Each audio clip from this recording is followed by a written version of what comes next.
नमस्कार, जय श्री कृष्ण। मैं जया गुप्ता। इस वीडियो में मैं ज्येष्ठ मास महात्म्य के 26वें दिन की कथा के रूप में 26वें अध्याय का पाठ लेकर आई हूँ, जिसमें हम सत्यवान सावित्री कथा के बारे में और अधिक जानकारी प्राप्त करेंगे। इसके पहले के 25 दिन की कथा के वीडियोस मैंने मेरे चैनल पर बना रखे हैं, जिन्हें आप मेरे चैनल पर जाकर देख सकते हैं और कथा को श्रवण कर सकते हैं। ज्येष्ठ मास का महात्म्य श्रवण करने के लिए रोज सवेरे प्रातःकाल ब्रह्म मुहूर्त में उठकर स्नान आदि करके स्वच्छ वस्त्र पहनकर भगवान श्री हरि विष्णु का पूजन करके भगवान श्री हरि विष्णु से संबंधित व ज्येष्ठ मास से संबंधित कथाओं को श्रवण करना चाहिए और साथ ही ज्येष्ठ मास का महात्म्य श्रवण करना चाहिए। मैं यहाँ आपको ज्येष्ठ मास महात्म्य का एक अध्याय का पाठ रोज बता रही हूँ। आज मैं आपको ज्येष्ठ मास महात्म्य के 26वें अध्याय का पाठ बताऊंगी। इसके पहले 25वें अध्याय में स्कंद जी बोले, हे ऋषियों, नारद जी के चले जाने पे सभी वृद्ध ब्राह्मण ऋत्विजों को बुलाकर राजा अश्वपति राजा द्युम्नसेन के आश्रम में जाने के लिए निकल पड़ते हैं और राजा द्युम्नसेन के आश्रम में पहुंचकर उनसे अपनी पुत्री व उनके पुत्र के विवाह की बात करते हैं। तो राजा द्युम्नसेन कहते हैं कि तुम्हारी पुत्री आश्रम के तपस्वी जीवन को नहीं जी पाएगी। तो राजा अश्वपति कहते हैं कि मेरी पुत्री ने यदि आपके पुत्र को वरा है तो वह यह जानती है, इसलिए आप उनके विवाह की अनुमति दें। तब राजा द्युम्नसेन व अश्वपति सत्यवान और सावित्री का विवाह करा देते हैं। उसके बाद सावित्री अपने सेवा गुण से वहां आश्रम में रहने वाले सभी लोगों को प्रसन्न करती है और अपने पति सत्यवान के साथ इंद्राणी के सहित इंद्र के समान आनंद करती है। आगे की कथा अब हम 26वें अध्याय में सत्यवान सावित्री कथा के रूप में देखेंगे। स्कंद जी ऋषियों से कहने लगे कि हे ऋषियों, व्यास जी बोले कि हे राजा युधिष्ठिर, तदंतर कुछ समय बीत जाने पे नारद जी का बताया हुआ समय आ गया। जो कुछ नारद जी ने बताया था वह सावित्री के हृदय में निरंतर बना रहता था। सावित्री प्रतिदिन समय की गणना कर रही थी। वह 3 रात्रि का व्रत धारण कर रात दिन एक ही आसन पर बैठी रही और चौथे दिन इस व्रत की समाप्ति करूंगी, ऐसा उसने निश्चय किया। राजा द्युम्नसेन अपनी पुत्रवधू के ऐसे दुख साध्य नियम को सुनकर और दुखी हो जाते हैं और स्वयं उठकर सावित्री के पास आते हैं और श्रेष्ठ वचन बोलते हुए कहते हैं कि हे राजपुत्री, तुमने यह अति कठिन नियम प्रारंभ किया है।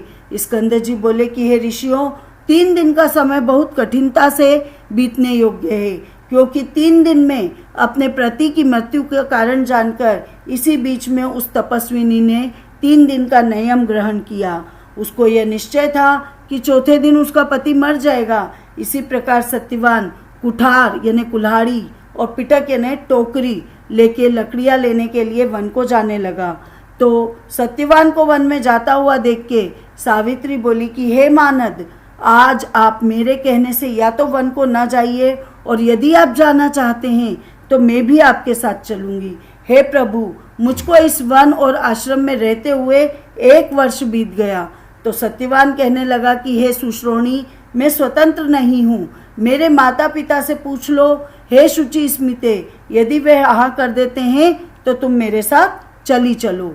पति के ऐसे कहने पे वह कमल नेत्री अपने सास ससुर के पास गई और उनके चरणों में प्रणाम करके कहने लगी कि मैं वन देखने के निमित्त जाना चाहती हूँ, आप मुझे आज्ञा दीजिए। मेरा मन पति के साथ वन जाने को कह रहा है।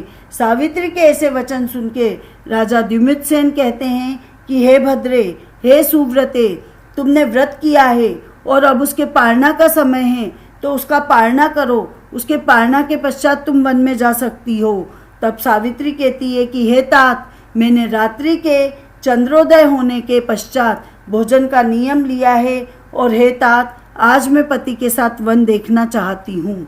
हे नराधिप, मुझे पति के साथ वन में किसी प्रकार का कोई कष्ट नहीं होगा। यह बात सुन के राजा द्युम्नसेन बोले कि हे पुदी, सुमध्य में जैसा तुम चाहती हो वैसा ही करो। हे मुनीश्वर, सावित्री सास ससुर को प्रणाम करके सत्यवान के साथ वन को चल दी। वह मनस्विनी बार बार अपने पति को देखती रही तथा विकसित पुष्पों वाले वृक्षों और सुंदर फलों वाले वृक्षों से व्याप्त वन को भी देखती जाती थी उस वन के वृक्षों के नाम पूछती हुई वह कभी मृग समूह को देखती थी।